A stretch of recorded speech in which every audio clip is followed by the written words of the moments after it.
Mapema asubuhi ya hii leo, dunia imekumbwa na taarifa za majonzi. Taarifa kutoka katika jiji la Vatican. Taarifa zinazosema kuwa Papa Francis amefariki dunia leo tarehe 21 Aprili mwaka 2025 akiwa na umri wa miaka 88.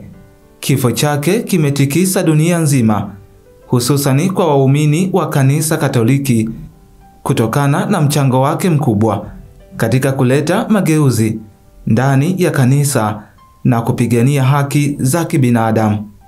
Papa Francis, ambaye jina lake halisi ni Jorge Mario, amefariki dunia katika makazi yake yaliyopo ndani ya jiji la Vatican majira ya saa 1:35 asubuhi kwa saa za Ulaya ya kati.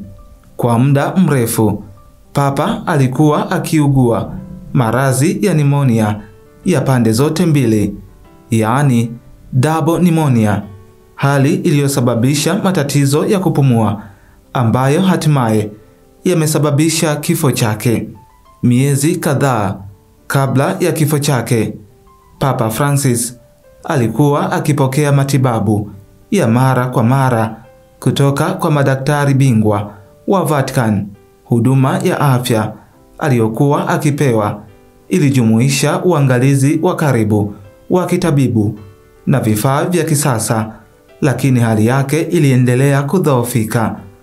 Taarifa rasmi ya kifo cha Papa Francis imetolewa na Kardinali wa Vatican Kevin Farrell, ambaye alitoa taarifa hiyo moja kwa moja kupitia television kutoka katika kapela ya makazi ya Papa, akielezea huzuni kubwa ya kanisa kwa kumpoteza kiongozi wao mkuu.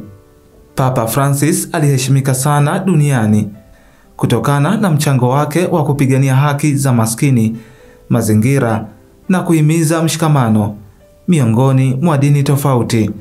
Katika kipindi chake cha uongozi, alifanya mageuzi mbalimbali ndani ya kanisa ambayo yalivuta hisia za watu wa rika na imani tofauti.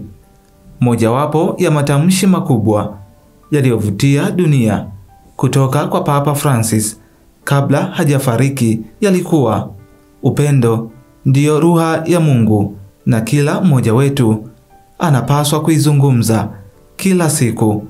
Maneno haya yalitafsiriwa kama ujumbe wake wa mwisho kwa wanadamu, kuhimiza upendo, mshikamano na huruma. Uongozi wa Papa Francis ulianza mwaka 2013 baada ya Papa Benedikti wa 16 kung'atuka madarakani.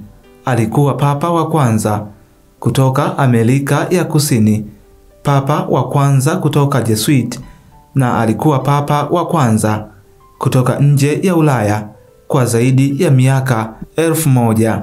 Katika miaka yake 12 ya upapa, Papa Francis alitembelea nchi nyingi ikiwemo mataifa ya Afrika, Asia na Amerika ya Kusini, akiwaomba viongozi wa mataifa na waumini kushughulikia masuala ya umaskini, mazingira na haki za wakimbizi.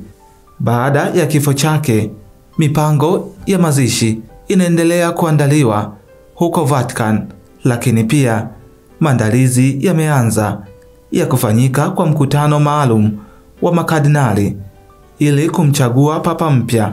Mamilioni ya waumini duniani wanatarajia kwa hamu kubwa kujua nani atachukua kiti kilichoachwa wazi na kiongozi huyu mashuhuri wa kiroho. Kifo cha Papa Francis kimeacha pengo si tu katika kanisa Katoliki bali pia duniani kote. Urithi wake wa kujitolea kwa binadamu, upendo kwa wote bila ubaguzi na mapambano dhidi ya dhuluma utaendelea kuenziwa kwa vizazi vijavyo. Raha ya milele umpe, e Bwana. Mwenyezi Mungu ailaze mahala pema peponi roho ya marehemu Papa Francis.